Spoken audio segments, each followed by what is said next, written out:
Welcome to another edition of Australian Muscle Car podcast series. This time, it's a very interesting exercise. We've got two guys who lived very close together for most of their lives. They live on the coast, the surf coast in Sydney.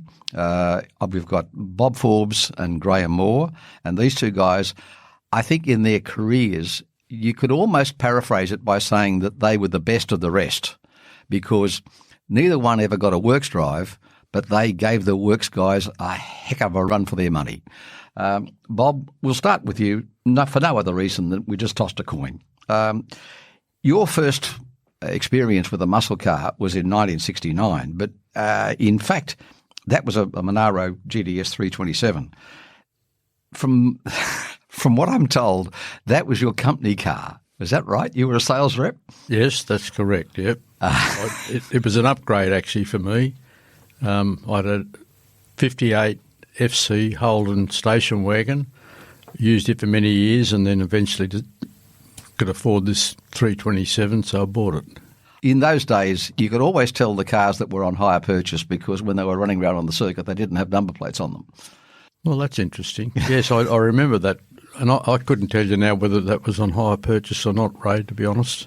Yeah, well, so that was a 1968 model Monaro. And how long did you have that car for? I had it for a while. Originally I hill climbed it, and then decided I'd do a race meeting in it.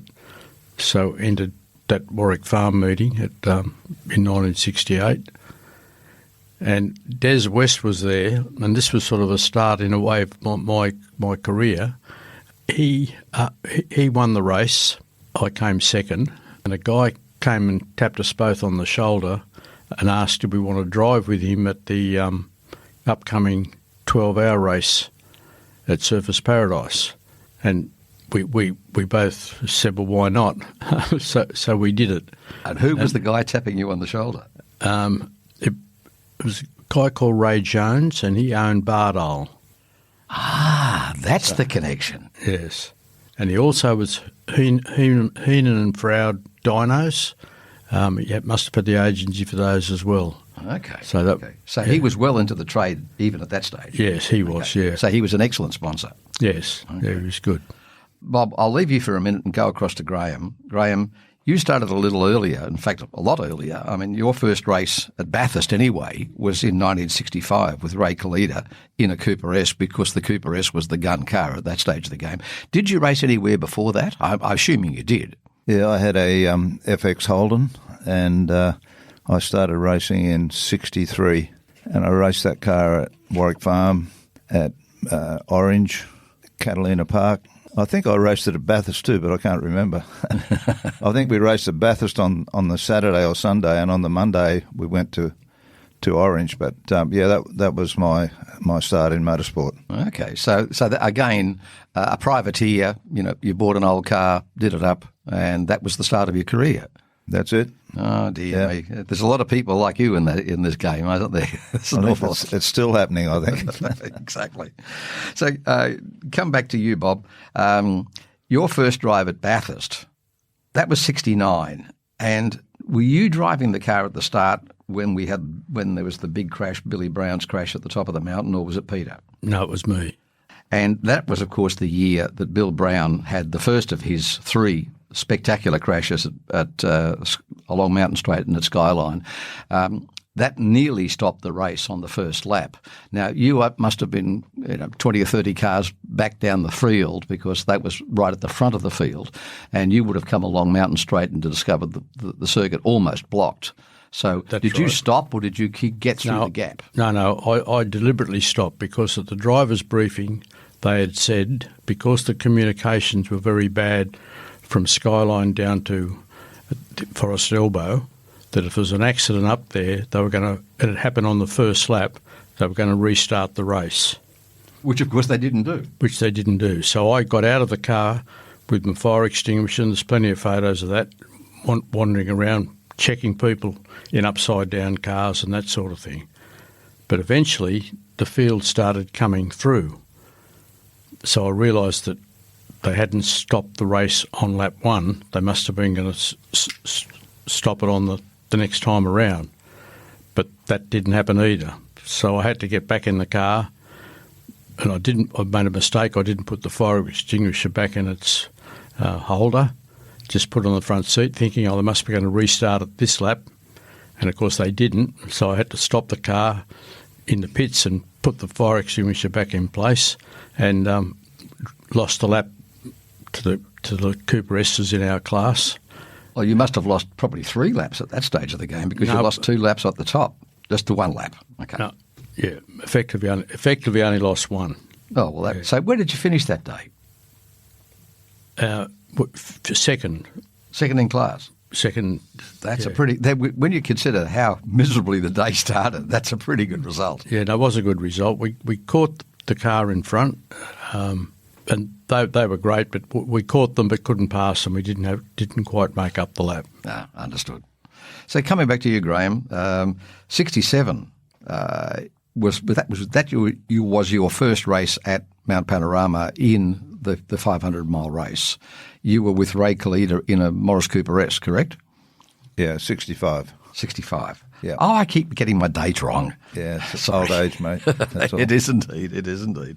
So how was that race? That was good. I mean, I was really raw. I only knew Ray through, he had a Neptune service station at Ryde, and I used to buy my petrol there, and all of a sudden I became friends with the guy when I was racing my FX, and he helped me a bit with motorsport. And he kindly, in 65, he said, "Would you like to drive with me at Bathurst?" And I go, "Yeah, sure. You know, what's the deal?" He goes, "No, you just arrive and drive." And that's what happened. Yeah, very, very simple. So how was the first day, the first race?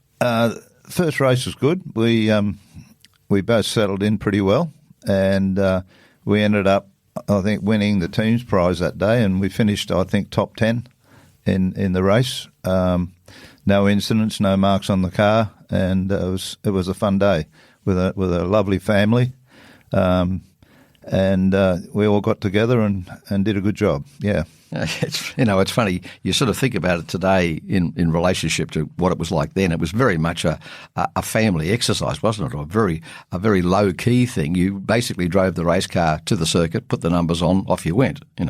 But you missed 1966, which was, of course, the year that the Cooper S's dominated completely, and you came back in 67 with Les Gross. Was that a better day?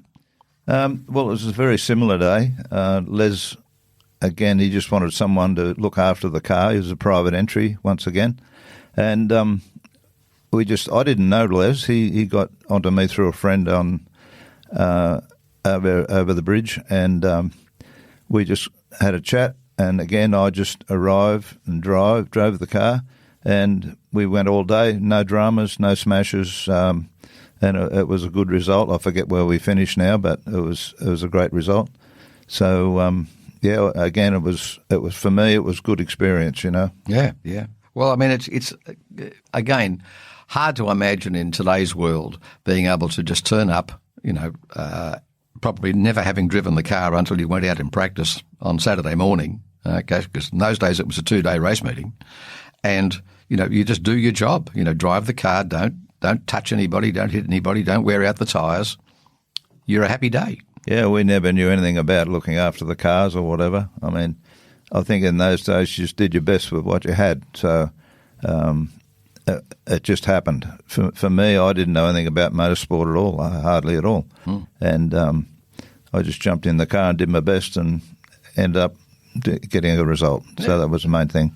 Well, I think with you'd had a couple of years in 48 215s, so I mean you weren't exactly a novice by the time you got there in the mid 60s. But I mean the thing is that again, a Cooper S and a Holden, very different animals to drive. So, I mean, a pretty good result. Now, Bob, come back to you. We jumped to 1970, and you were back in another feed, a feed 128. What was that like in a small car in amongst a field of GDHOs who must have gone past you down Conrod Straight like you were standing still? Yeah, absolutely, Ray. That was quite an experience. They were doing about 80, almost 90 kilometres an hour faster than what we were down Conrad. So they buffeted the car, moved the car. The Fiat 128 would move across the track when one of those GTHOs went by. It was awesome. Yes, and considering there were so many of them in the field, yes. I mean, you must have been passed at all sorts of places. We were. The only thing is, neither Peter nor I got past coming down the S's, down the mountain. That they were just awesome. That little car, and it had a brake actuator that you could adjust so that you didn't get rear wheel lock up. So we could drive that car flat down through the S's. So yeah, that must have been a lot quicker than the bigger cars, because they were sort of on brakes pretty much the whole way down. Yeah, yes, and it was quite interesting. Yeah. So in '91, you made a complete jump, didn't you? You jumped from a Fiat into a Charger, an E38. Now that was the car that was again sponsored by Bardale, wasn't it? It was the car that now. The rumour was at the time that your wife Joyce designed the colour scheme. Is that true? Yes, and she did the sign writing.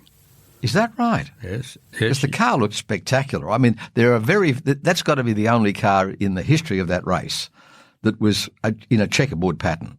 That'd be probably right, I think. Yes. Forbes' wife does everything for Forbes. Okay. She can't do this interview, though. What a shame. She's too busy doing something else. Oh, I'm sorry, Joyce. I apologise on behalf of your husband. So, again, now that going from a small car to effectively an outright contender, how did you handle that changeover? Because you must have been racing during the year. You couldn't have gone from one race to another race a year later. Well, basically we did hill climbs, is what we used to do. But anyhow, yes, we got there. No, look, it wasn't a problem. They were a very good car, very easy to drive. It's a pity that Chrysler didn't continue on with them, in my opinion, because it was a good package. Once you got used to the fact that it didn't have power brakes and it only had a 3-speed gearbox, but that was fun. You know, you had to get back to first going through the cutting. So, yeah. I think I can remember when Leo Gagan was driving the next year in one of the works cars. We had a conversation one day about the car, and he referred to it as the world's only fastback truck, because it was a very good-looking motor car. But, you know, as you said, the 3-speed gearbox, it wasn't really the package that it should have been or could have been. And then, of course, they ran out of chuff in '72 when the supercar scare came along, and everybody dropped their bundle for a while, and Chrysler dropped their bundle permanently. It was a pity, really, I think. Yeah, because that was a good car. Yeah, they were a good car. I suppose that at that stage of the game, Chrysler weren't really all that helpful. They had their own agenda, and they weren't. Did they help the privateers like yourself very much? Yes, they did help us, or they tried to help us. They had a problem with the cylinder head in the engines. They didn't tell us that they had the problem, and they sent an engineer over from Adelaide to have a look at the charges in Sydney. They had a look at our car, and the cylinder head was off at that stage. The guy came and had a look, but didn't tell us what he was looking for. Well, that doesn't help much, does it? Didn't turn out to be a good thing, Ray, because at Bathurst that year, we got a knock in the engine. Didn't know what it was, because the car had got through practice and qualifying, of course, and then in the race, we were 40 or 50 laps into the race. But what had happened is the cylinder heads had been cast out of position. The combustion chamber was out of position. So each time the piston would come up, it would just kiss the cylinder head, and it eventually punched out the bearing. Oh, gosh. And it started to rattle.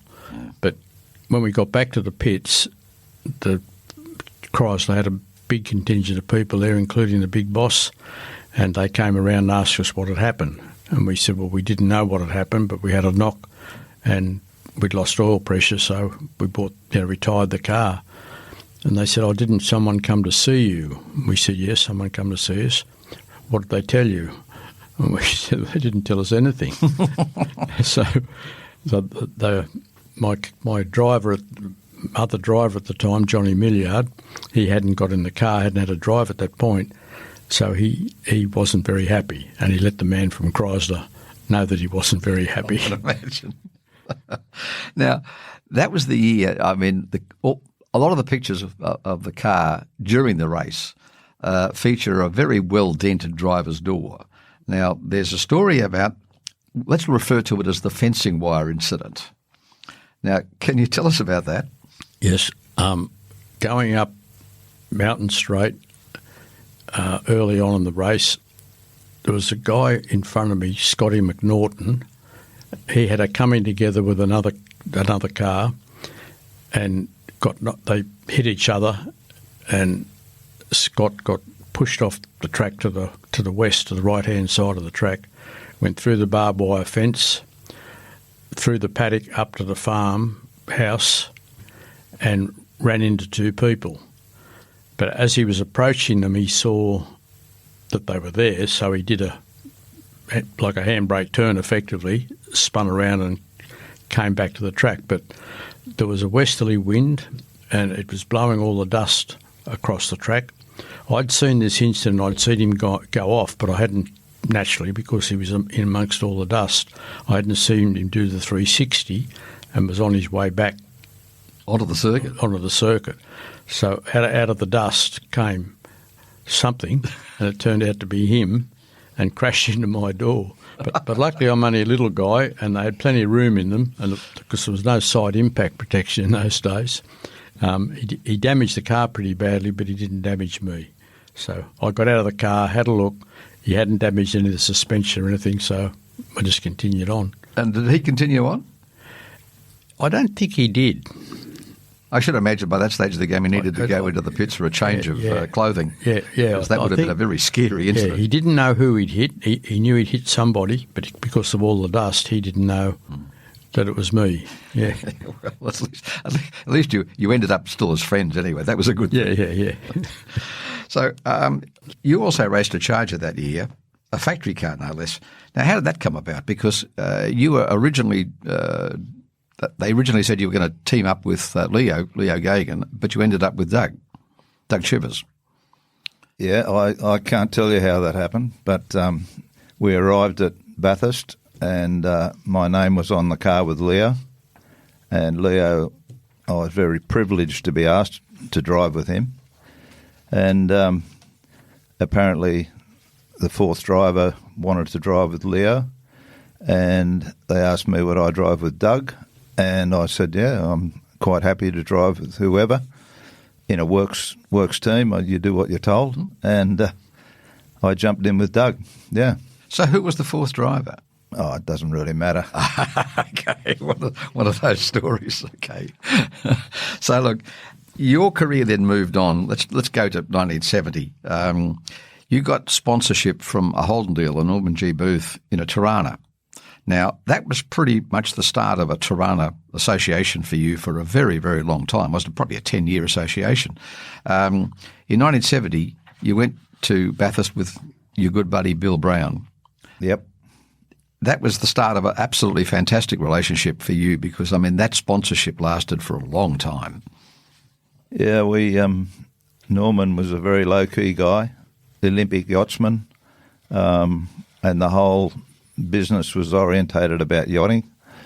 And when I fronted the boys, Carl Rives and Max Orbit, about a sponsorship, Carl was really keen, and so was Max, who was absolutely keen.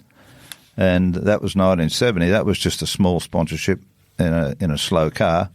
And we didn't finish. And classical Brownie blew the engine. And I said, Brownie, what happened, mate? Because we had to back off down the straight because Bathurst, there was no chase. And used to over-rev. And what happened, Browns? He goes, mate, I forgot to back off, you know. And that was Billy, you know. So that's okay. We did a good job, and they were quite happy with what they got publicity-wise because most of the journos in those days never gave the privateers much of a go, and we just promoted Norman G. Booth on the Northern Beaches and in the in the Sydney press. And in 1970, 71, we organised an XU-1 through Norman G. Booth at Mossman. Yeah. So that was the start of several years at XU-1s and then on to the bigger Toranas. So, Bob, 72, you and Graham were both in XU-1s. You had sponsorship from Boyd Ed. You drove solo to 6th place. And you were the second XU-1 home. Now, that was a pretty good result. Yeah, I was very pleased with that. Yeah. I never knew that, Forbesy. I never knew that until this morning when we were talking in the car. I never knew you drove that all the way. Yeah. Oh, right. Yeah, and so did Don. Quite a few of us did. Yeah. In those days when you were allowed to drive a 500-mile race. That was the last of the 500 races, yes. Yeah. So what was that like? I mean, it's a long day in the saddle, isn't it? Oh, yes. And it was a long day, but back then we were young, we were fit, and we could do it. It wasn't a problem. We didn't have to stop for a toilet break or anything, we just kept on driving. And it was probably made harder that day because it did rain a lot early on. And, so we had to get through the wet weather patch and then it dried out later. It wasn't too bad. So that was 72 was the year that Colin Bond had his, I say almost infamous rollover in the early part of the race in between Reid Park and McPhillamy. We've talked to Colin in the past about that, and he told us about the change of tyres and so on, and the fact that it wasn't the best of days for him.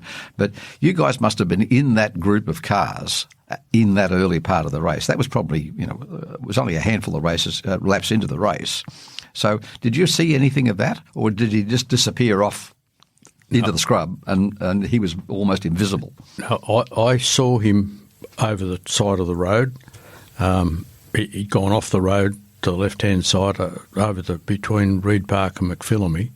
I saw him, but I didn't know any different. I didn't see what actually happened. Graham would have been further up the field, so he might have seen what happened. Graham? I had a bird's eye view. Did you now? I'd passed Colin in the early stages of that race, and when the track started to dry and Bondi wanted to get past, I let him go, but I waved him by, but he didn't go where I wanted him to go, and he ended up passing me on McPhillamy around the outside. And as I looked in the mirror and I saw him coming up beside me on the outside, I knew he was never going to get round the corner.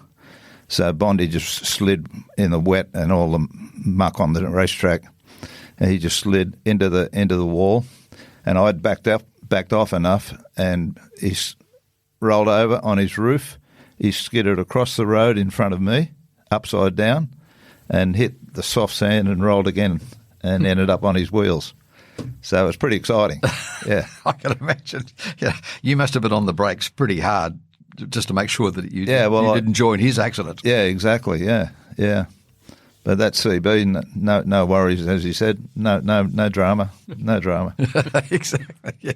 He told us that the car wasn't that badly damaged until the tow truck arrived, just put a chain through the windows and hooked it up and lifted it by the roof. Yeah, that's right. And it just bent it in half.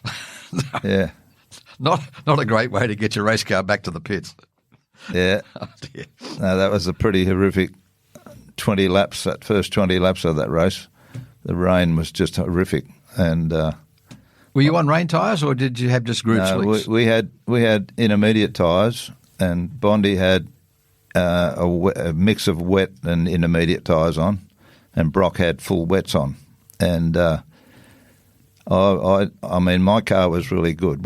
I passed Brock, I passed Moffat, and I passed Bondi somewhere along the way. But as soon as the track started to dry, the HDT horsepower just drove into the night. See you later. Yeah. Yes. We're talking about that period when Harry Firth running the Holt dealer team was responsible for the distribution of new parts to selected people that he liked better than other people, I think was the way that it was expressed at the time. Did you get any of the good bits, either of you? Well, I think we ended up one of the Bathursts with it when we were running the XU-1. Harry came up to me with a camshaft, and this was Saturday, and he said, "This is a new camshaft. They're now legal to run." He said, "Put it in. Fit it, cock, fit it."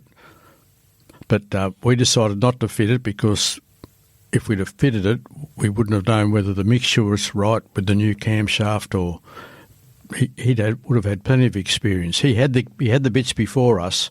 We got the bits, but of course we were a race meeting or more behind before we actually were comfortable to put things like that in.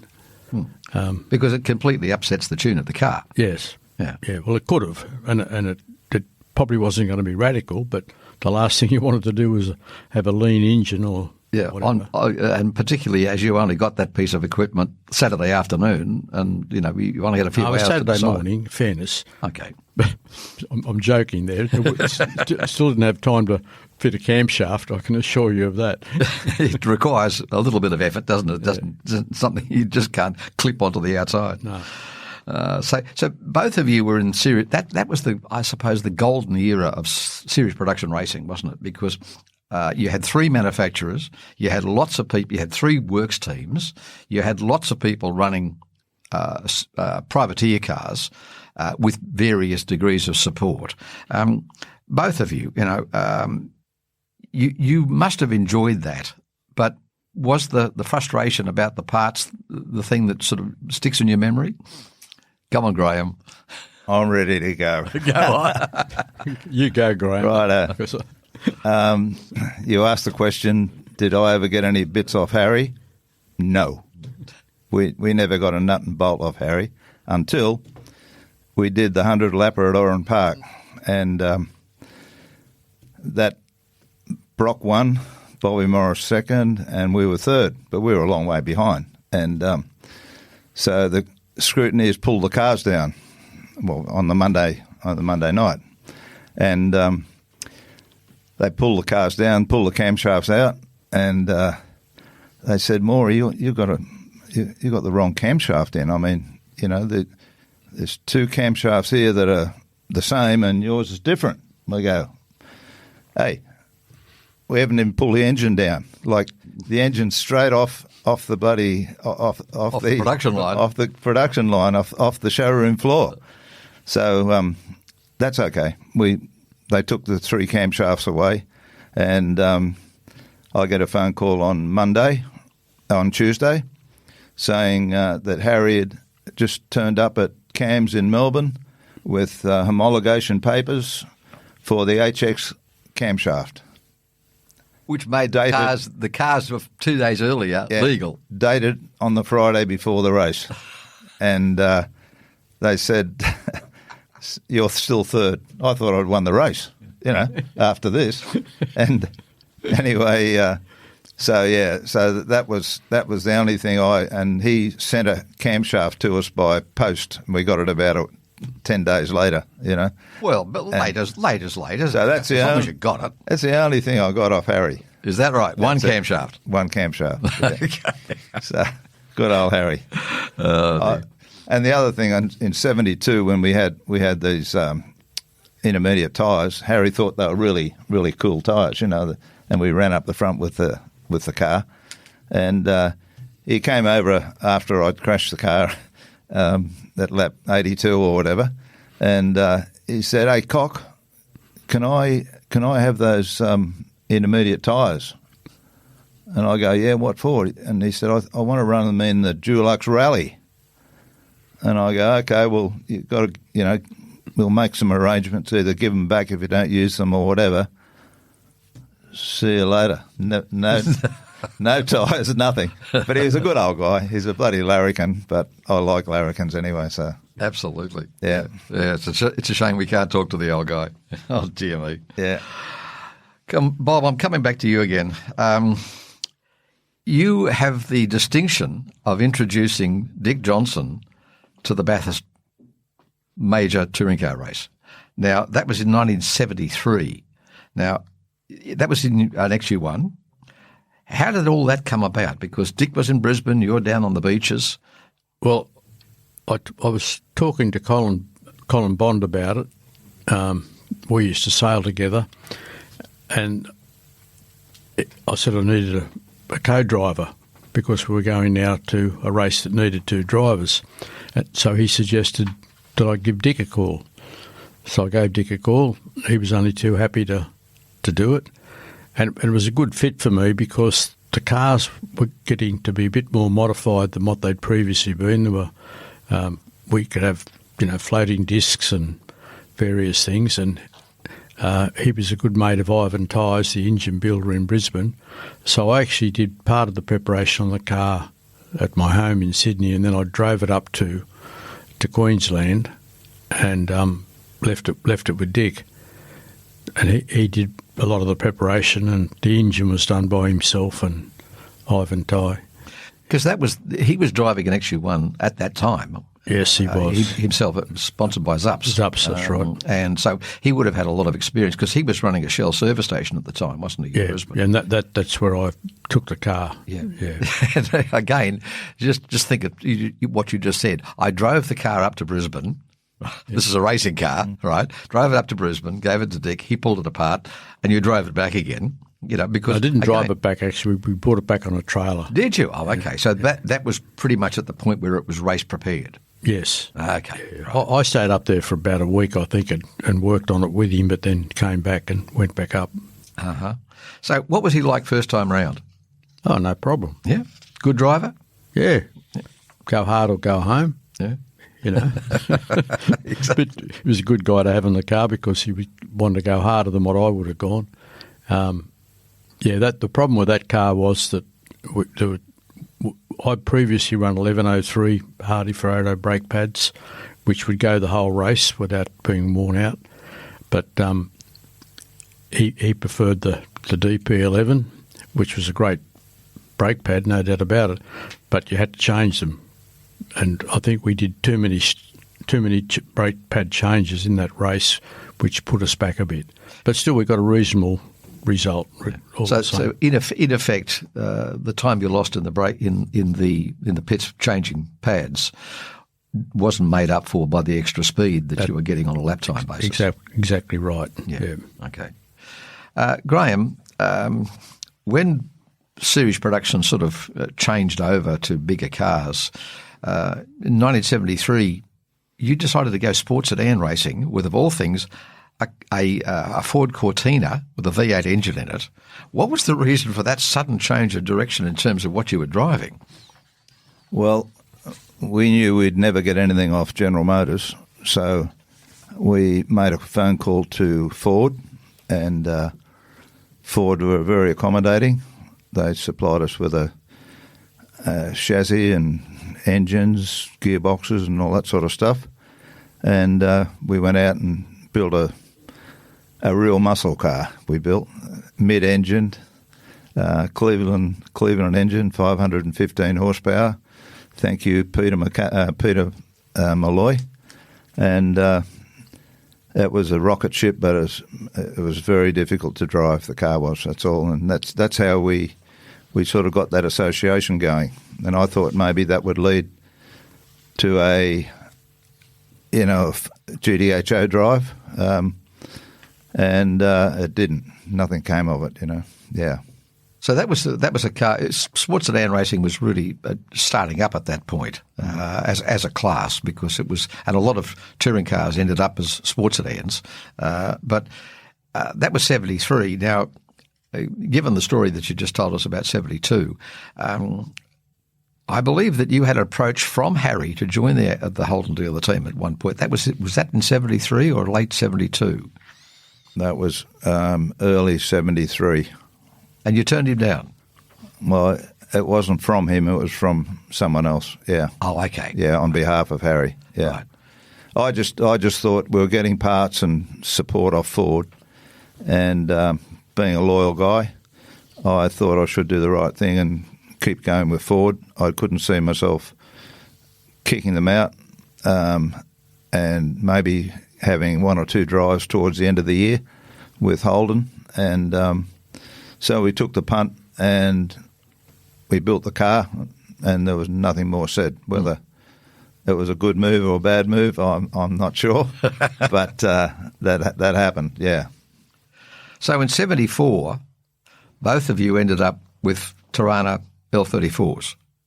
So you were back in what was now improved production touring. It was no longer series production, right? Graham, you were at Bathurst with Gracie in the Craven Mile car.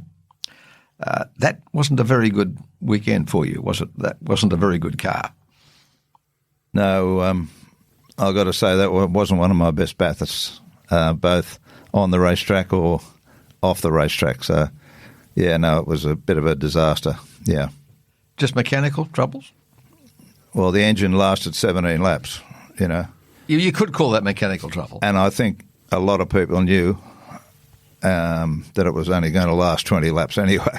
So that's life, you know, that's life. Yeah, that was the year, the famous pictures of Brocky coming into the pits in the dealer team car with white smoke pouring out the exhaust pipes. Not a good look. No, not a good look. So across to you, Bob. You were in that same race, and I understand that you were reasonably close to the accident with Rod McRae down Conrod Straight when he went off the circuit. Well, I wasn't close to the accident, but I did know them. Rod and Ross McRae. I knew them quite well, and I knew there was a problem on Conrod, and going down the straight, I looked over to the right and saw a car tangled up with a gum tree, and I didn't know who was in the car. I knew it was either Rod or Russ, and beside the car there was what I thought was a body, but it turned out it was a blanket or something that they'd laid down to get the driver out of the car and, you know, look after him. So at that point I backed off because it was absolutely bucketing down rain, and he'd hit a puddle and aquaplaned off the track. Yeah. Yeah, that was one of the worst accidents that we've ever seen in that race. That's right. If you look at the car even today, how he managed to survive that wreck. That's unbelievable. Yeah, he had the helmet got ripped off his head, and his earlobes were damaged. I went and saw him in the hospital that night. He was okay, but God, when you saw the car, you think there was no way he was ever going to get out of it. It was bent in half. Yeah, yeah. From the floor, basically. That's right. Yeah, hit the tree sort of floor first. Yes, exactly. Yeah. That day, you know, you very nearly won the race because you were very close behind Gossie and KB in their Falcon. What was it? Could you see them, or were you close enough to see them at the end? Yeah, look, it was pretty simple, really. We were leading the race, and I was about to get in the car. Wayne Negus was driving. He was a good driver, and he decided that we didn't need to put wet weather tyres on. But a couple of pits along, Alan Moffat was busily giving advice to Johnny Goss and telling him to get wet weather tyres on fast. So when they come in before us, they put wets on, which we weren't aware of till later. And when our car came in, we just stayed on slicks because Wayne said it was okay out there, but it wasn't okay. And so I had to do a couple of laps, and I came in and put the wets on, and then we were able to. So we lost the lead when I was in the pits. Kevin was in Gossie car by that stage. He went past me in the pits.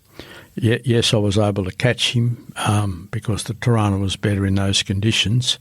And I got as far as reading the sign writing on the rear bumper. That's close. I was there for quite a while, but after I saw the McRae accident, I did decide discretion's the better part of valour, and because I could catch him, but I couldn't get past him. KB was excellent in the wet, good safe driver, but poking up the inside, anything could have happened.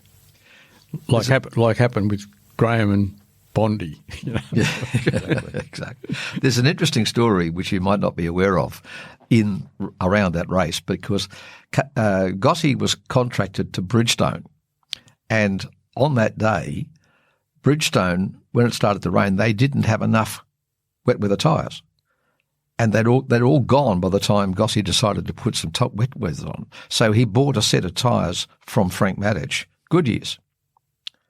So he started the race on Bridgestones. He finished the race on Goodyears. In the following week, both tyre companies took out full-page advertising in the newspapers claiming to have won Bathurst, and they were both right. Both right, yes. That's never going to happen again. No, I wasn't aware of that. Gossie is a great promoter, right? Exactly. So both of you have I suppose it's an extremely unusual thing, but you've both had Dick Johnson as a co-driver at Bathurst. I wouldn't say a co-driver. I think the other driver's the second driver. The second driver. Okay, that's a good definition. Yeah, okay. Yeah, you can't. So, Graham, you had him there in 76 in the Capri, the green Capri. Did you enjoy that experience as well? Yeah. No, Dick was no drama.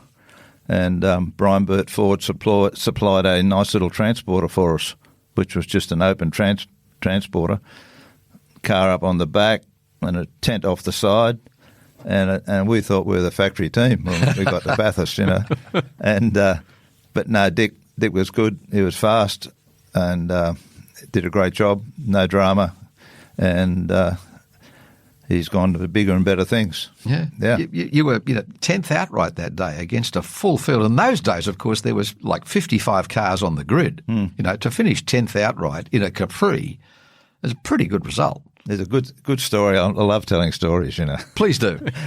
Go, Graham. This is Cedo. Cedo built the engine for us. And so I went out to where he lived out there near Liverpool a couple of times, and Cedo's always very secretive about things, and I could never see our engine, on an engine stand. And I went out there a few times, and what's going on? Don't you worry about it. Don't worry about it, Maury. Anyway, I find out after many, many years, Glenn, he used to build my engine of a night time, and the engine on an engine stand was in the lounge room because he had two special TV shows that he loved, and he wanted to keep working, so he put the engine in the lounge room, and that's where he built it. But at Bathurst, we had a Holly carburetor or something on the car, and when Dick first drove it, he said, "Oh, you can't drive this car. It's massive, flat spot in the engine." So we go over to Cedo, and we go, "Cedo, it's got a flat spot, He said, "Don't worry about it, boys. Don't worry about it." Anyway, we battled all weekend, and we finished one car behind Cedo in his Capri, And he said, "Cedo, surely you could have fixed that flat spot in it." He said, "Yeah, I could have," but he said, "You probably would have beaten us that day then." He said, "So, good luck, boys." Do you call that a competitive advantage? Yeah, no. It's typical. He's a good guy, Cedo, but that's what he told us. Yeah. Well, they're both good guys. You're talking about Barry. Barry Seaton. Yes. Yeah. The senior Seaton. The senior. Exactly. Bob, come back to you again. In 77, which of course was the I suppose one of the more well-remembered races where the Fords came first and second, and you were back there and again in a Torana, an A9X. I think that was probably the best-looking A9X that ever turned up at Bathurst. That was a brilliant-looking car. And you had KB as Kevin Bartlett as a co-driver, as a second driver. Yes. Now, again, I mean, Kevin was a very well-respected driver right through his career. So how did that come about? Because, again, you would have lived reasonably close together in those days. Yeah, we did. We shared a garage. Bobby Holden, a Bathurst winner in a Cooper S, you remember? Which year? 66. Yep, 62. He had a Shell service station in Manly Vale, and underneath the service station there was a couple of workshops. KB had one of them, I had the other one. So we used to see quite a bit of each other, and, you know, we just got chatting one day, and I asked him, did he want to have a drive with us? And he said yes, and that's how it started. Wow. Yeah. Simple as that. Just Yeah, because you- simple as that, yeah. Next door. Yeah. Because that was before Kevin sort of, I suppose, really got his own team going with the Camaro in the early 80s. Yep, that's right. It was a bit later, but yeah. Because the choice of the martini colours on that car, the white car with the martini stripes on it, was that yours or was that Joyce again?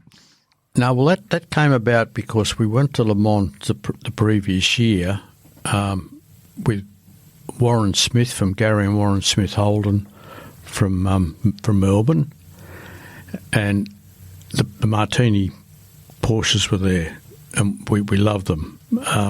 Both myself and Warren and Joyce and Kay, his wife. Yeah, so we decided we'd introduce the Martini colours. We had no sponsorship. We just reckoned they looked awesome. Oh, it did. It did. I mean, we've got some shots of that car from that race, and as I said earlier, I think it's the best looking A9X that there ever was. I really do. Yeah, no, sponsorship notwithstanding. Yes. No, and the guy still got. Well, the last time I knew about it, Sean Tunney had the car.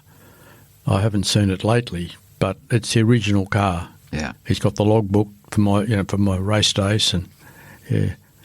I bet you still had that. You wish you still had that car in your collection. It'd be a good car to have in the collection. There's someone else, a friend of ours from Balgala Automotive. Graham knows them as well. The two Smith boys. They were the sons of the Nixdorf guy that sponsored Dick and I in '73. They've got a great little service station and do a lot of mechanical workshop stuff. But they've started to do replicas, faithful replicas of my cars. Oh, that's nice. And I think it'd be nice if they had that car. I think they'd love to have it if they could get hold of it. I'll bet. So back to you, Graham. 78, 79, you drove with Rusty French. Was that part of the Goss team, or was that a separate exercise? Yeah, I bought the NRUS sponsorship. I think in '78. On the blue cars. Yeah, on the blue cars. Yeah, I bought that along, and Gossy was struggling for sponsors, so the NRUS sponsorship went really well. Rusty and I got on well, and that year Henri Pescarolo drove the car with John, and that was a fun time with Gossy and Henri in the team. And I can imagine. Did he get more laps than Jackie Hicks did in '77? Yeah, I think he got some laps. But the funny story about Gossy was staying in the hotel at Bathurst, and when we got there on probably Thursday or Friday, I forget now, he said, "You guys are staying outside of Bathurst, so where is it, Gossy? Oh, they'll give you." And got the address. We drove out with Henri and a couple of other guys, and we get to this town, and it's like a ghost town, absolute ghost town. And we had the address and the number of the street. There's no one there. All the shops were closed, and there was just this one house, and it was an old church. So we're all shaking our heads, and Henri's he's a lovely guy, and he goes, "What is going on here? What is happening? What is happening?" So we knock on the door of the church, and Gossy's organised this whole place for all of us, So the guy opens the door, and he's got a bow and arrow across his shoulder. He's got a rabbit skin jacket on, and a rabbit skin skirt. And we go, "Oh, we must have the wrong place." And he goes, "Oh, are you from Mr. Goss?" And we go, "Yeah, from Mr. Goss."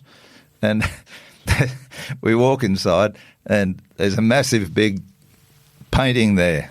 And Henri goes, "Oh, very nice lady." It's a nude painting, right? And Henri goes, "Oh, very nice painting." And the guy goes, "Yeah, That's my wife. Keep away. Could only be Gossie. So the guy goes out rabbit shooting, and he comes back with a couple of rabbits and stuff, and he shows us the rabbits. We're going, and Honorary just can't believe what the hell's going on in this place. You know? It was just another Goss classic. You know, you got to love the guy. I love Gossie. I still see him, and he's just a classic guy. I love him. Yeah. So okay, so let's just say that was that sort of finishes the 1970s. Okay, draw a line under the 1970s, start again in 1980. Okay, you ended up teamed up with Joe Moore in back to Falcons again. Now, how did that all take place? Oh well, Joe had the King George Tavern in the city, and he was very good friends with Fred Gibson, and he was just a casual racer, you might say, more business orientated than racing. And he opened one of the first bar type club hotels in Sydney, in the American Express Tower, and but he loved racing. You know, that's what his life was. And so Freddie built this car for him, and Fred asked me to drive. I didn't have a drive. He said, "Would you drive with Joe?" And so we went to Bathurst, and Joe had the King George Tavern up in the middle of the pits there, and we had a lot of fun. I don't know if we finished. I think we might have finished the race. I'm not sure. Didn't matter anyway, because it was a great weekend with some great people, you know, Joe and his family, and Freddie was in the background. So, that was a good experience, yeah. Now, Bob, I said I'd draw a line at the 1970s, but I haven't really done that, because one of the things I forgot to ask you before was that in 79, you drove KB's Camaro with John McCormack, because KB himself had had a crash and he was pretty badly injured, another leg problem. So that was the I think from memory the first time the car ran at Bathurst. That's it right. Was as Kevin once said, because he was having a fight with Cams about being able to run disc brakes on the rear, which they wouldn't let him do, and he said on one occasion that he said, "This car doesn't actually stop; it attempts to slow down." And now you drove the thing in that very early situation. What was it like? Was it as bad as all that? It wasn't good in the brake department. It was a good car, quite a good chassis setup. I think the long wheelbase made it quite a comfortable car to drive, but the brakes you had to be very, very careful. So that was the downfall of the car. Yeah, I mean, the problem was you had Ford and Holden both wanting to lobby Cams not to let us have disc brakes on the rear. So yeah, so you're up against both of the heavyweights. Yes, and Kevin, being Kevin, was doing something that nobody else was doing, or at least at that time. Later on, of course, Ron Dixon brought some more Camaros out, but it was always a good looking car. And when Kevin got back into it, and he put the car on pole position the next year, put on twice. In the rain on the Saturday afternoon. Good car. Yeah. And you must have enjoyed driving it. Oh, yeah, it was awesome to drive, except the brakes. Yeah. What was John McCormack like? Because he was a sports sedan racer. Yeah, no, he was great. He was an open wheeler racer as well, as you'd know. Yeah. No, he was great. He just came out of nowhere, so to speak, and he was a great guy to drive with. Yeah, very easy going. Back to you, Graham. A bit later on, when you teamed up with Ron Dixon in the Barbecues Galore sponsored Camaros, the white cars, in '81, how did that all take place? How was that? Was that a good deal?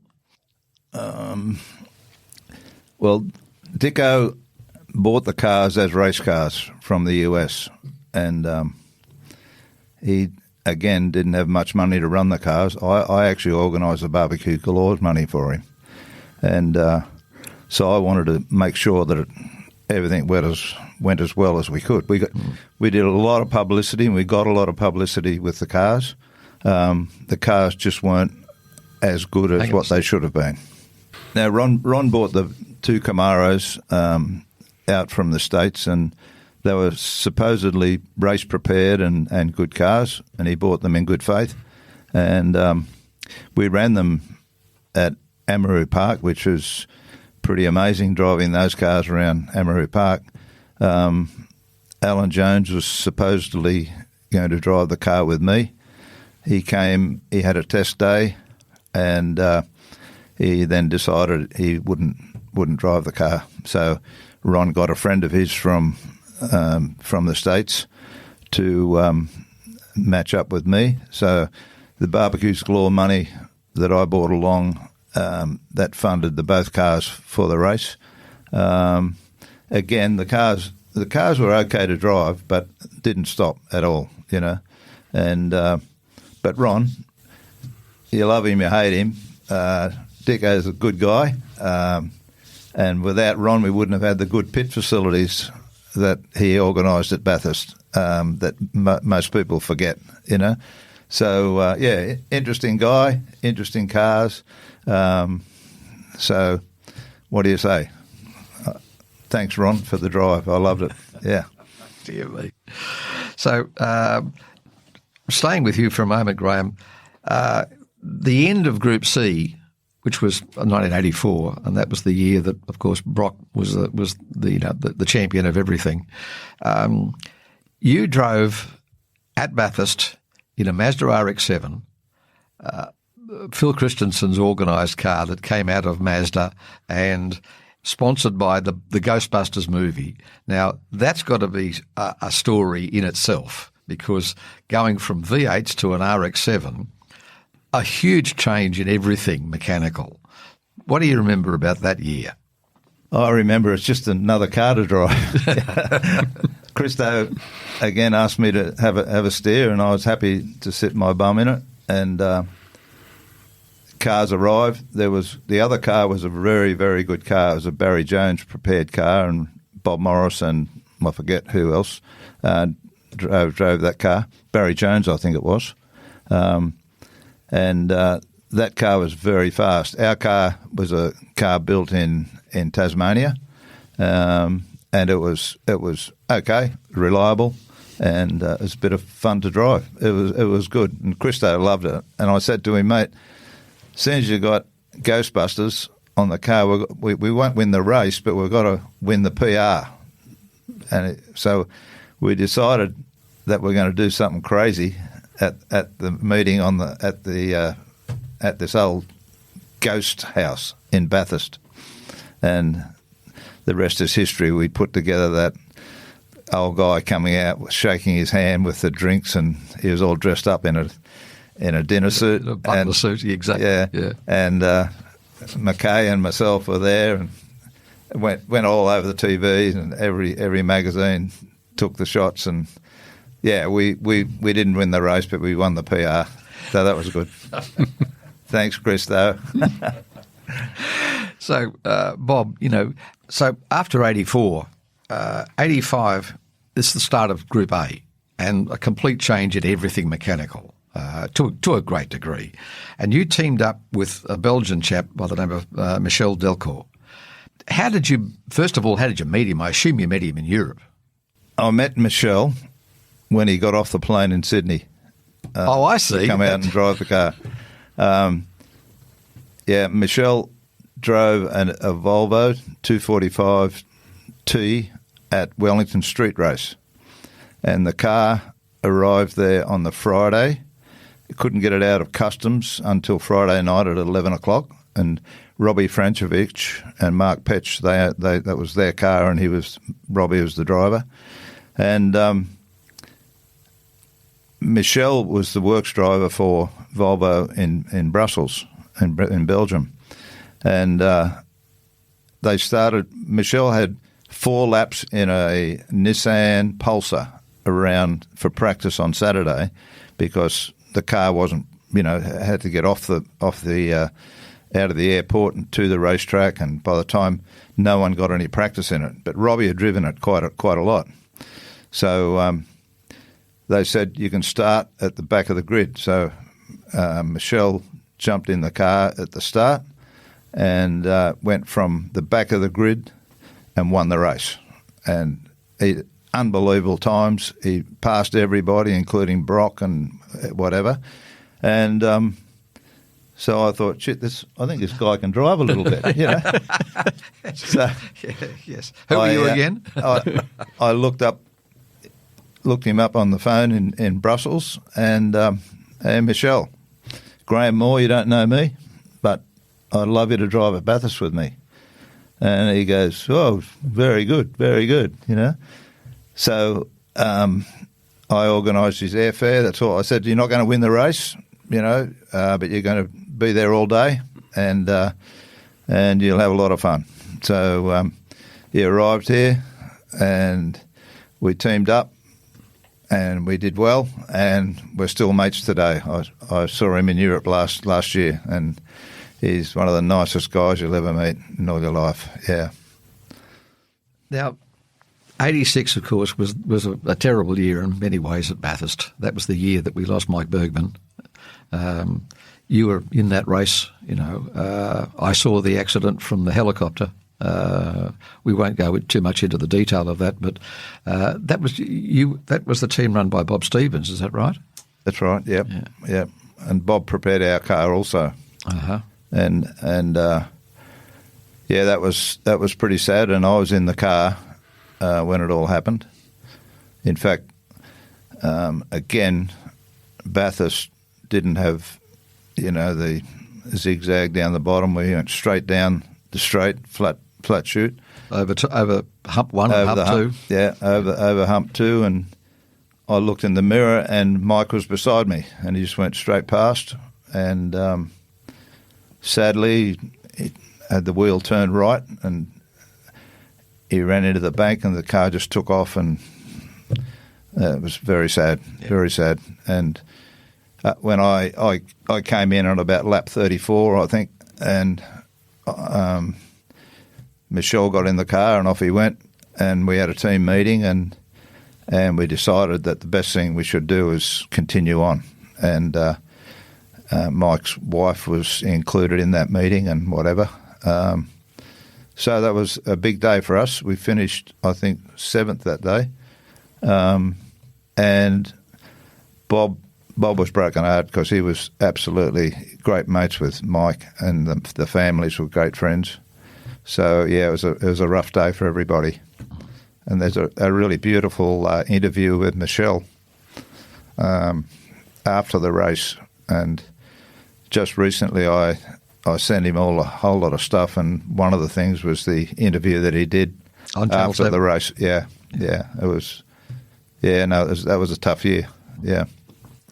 So after the disaster of 86, we had the World Championship race at Bathurst. That was probably remembered by most of us who were there as the World Cheating Championships, because everybody was on the take. Everybody was running cars that were not really as they should have been. But the only guys that really got caught were the two Works Sierras, who came first and second, and then didn't come first and second. Now you were in that race again with Michelle Delcourt. Yep. In a Commodore that you organised yourself, and that was probably your greatest day at Bathurst. Yeah, well, I mean, I think there were 10 factory teams from Europe and the factory teams from here, and a lot of good private teams. So we just said we've got to keep going every lap fast as you can, keep it on the island, and do your best. We've got to get a result. And Bob Stevens, again, he prepared the car for this event. And Michelle was unbelievably fast around there. And towards the end of the race, it started to rain, and there were 3 guys that were fast in the rain. There was Brock, Michelle, and Tony Longhurst in the Sierra. And we came from like 20th or 18th or something in the race down to 10th outright in that rainy period. And Michel, the big Belgian, he just drove his bum off, and we got the result that we wanted, 10th outright. And then the two Sierras were knocked out, the Texaco cars, they were knocked out. And I sent a note to Michel. We now came 8th, mate. And he goes, "What is going on? What do you mean?" How did we suddenly do that? Yeah. So, and sadly, one of the guys, Pierre Dudonné, he was best mates with Michel, and we spent some time with him here in Australia while he was here for the race, and so he was one of the guys that were knocked out. And Michel said, "Thank you very much." Yeah, no, that to get 10th outright was fantastic. To get 8th outright, just amazing, Yeah, that was an extraordinary day, and shortly thereafter, everybody went down to Calder for that weird race on the combined Thunderdome and Calder racetrack. Oh, really? Yeah. That was the second race of that tour, right. And that was just the strangest day of all time. But after we slide forward a little bit to 92, and you were at this stage of the game. I assume that you were quite good friends with Wayne Gardner at the time, because you managed to persuade him to come out of, or not so much retirement from motorcycle racing. He was a world champion at that stage of the game, but you persuaded him to come into touring car racing. Now, that's got to be a story all of its own. Same story. We're a privateer, and we actually leased Bob's Commodore. It was Bob's Commodore that we leased for the race, and Bob and his team, they came to Bathurst with us. But getting back to Wayne, I never knew Wayne from a bar of soap. I loved him how he raced in MotoGP. Same story. I got a contact through his manager. I rang him up. I told him again, we're not going to win the race, but we're going to do a lot of PR and get the message out, and come across and have, okay, no dramas at all. And he really gave us an answer, yes, straight away. And we did a contract up, and he joined us, and he had a lot of fun, didn't he, mate? Yeah, he was really good. Yeah, fantastic guy. Yeah. This was a little bit before he joined the HRT and earned that rather unfortunate nickname. Well, it was before he joined HRT. Yeah. I don't know about the unfortunate nickname, but yeah, I mean, everyone wanted to race Wayne, yes, right? Exactly. And Wayne is a typical world champion, and he's pretty determined, and he wasn't going to take any crap off any other driver. So if they gave him any trouble, Wayne crashed into him. So exactly. Yes. But he's like that. Look, I've driven with some superstars and I've driven with some ordinary people, but world champions are focused. Yeah. In an entirely different level. Yeah, and they don't worry about whatever other people say or whatever other people do. They've got their own mind and they do what they want to do to the best of their ability. But look, he got a bit of a bad name for starters when he got a bit of a few crashes and stuff.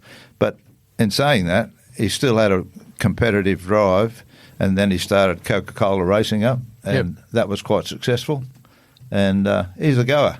Absolutely. I talked to him 2 nights ago. Yeah. He's a great guy. Yeah. Great guy. Well, the way I found him is go hard or go home. Yeah. Yeah, very much so. Which is great. I agree with Graham. They're world champions. Yeah, they're not world champions by accident, are they? That's right. It takes a lot of determination and hard work. Yeah.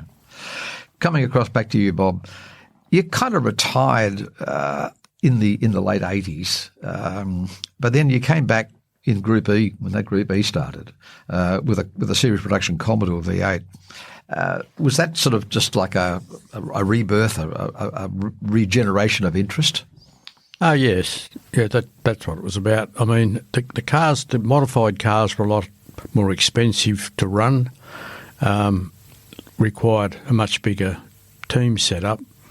So I bought an automatic Commodore and became the first person to win a race in an automatic car. Yes, that's something you could definitely, that would be one whole page on your CV, wouldn't it?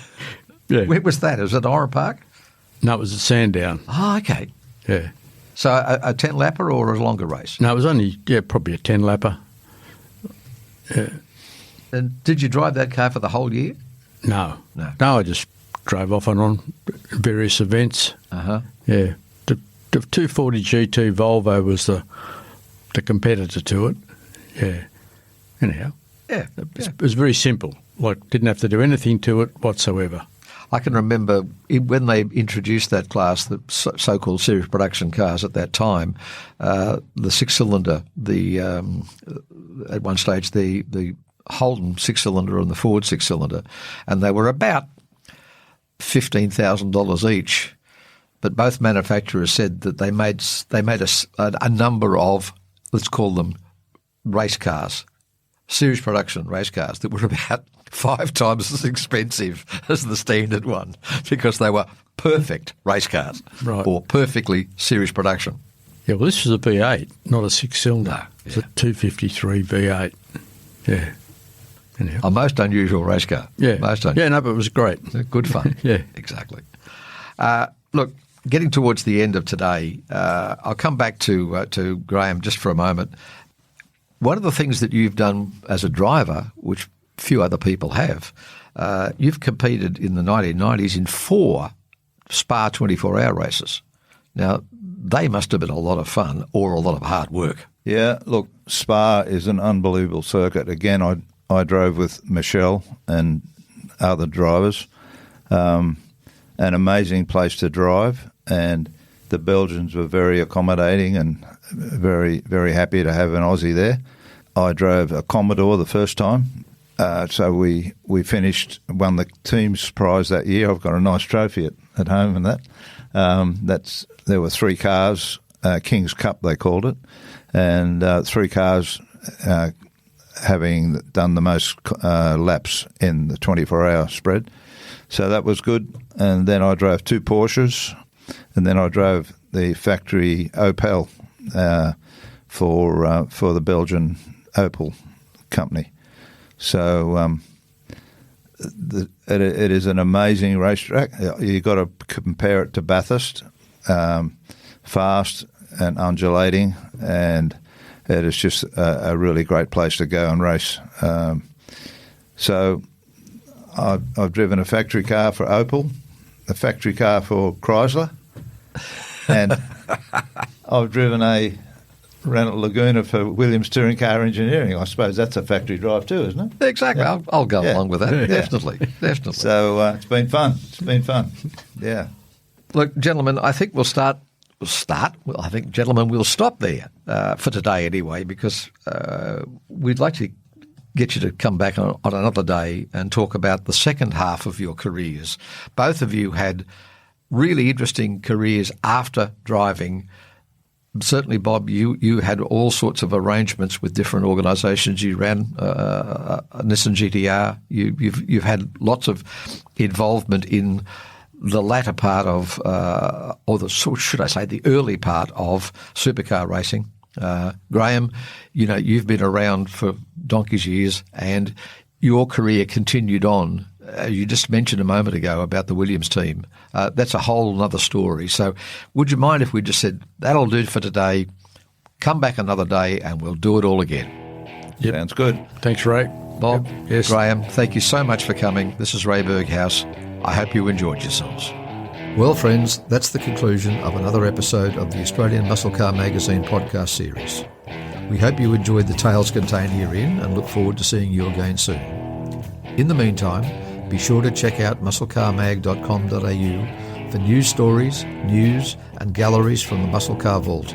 We add them weekly, as well as brand new digital issues as soon as they become available on the newsstand. Thanks for listening, and as always, safe driving and happy reading from the team at Australian Muscle Car Magazine.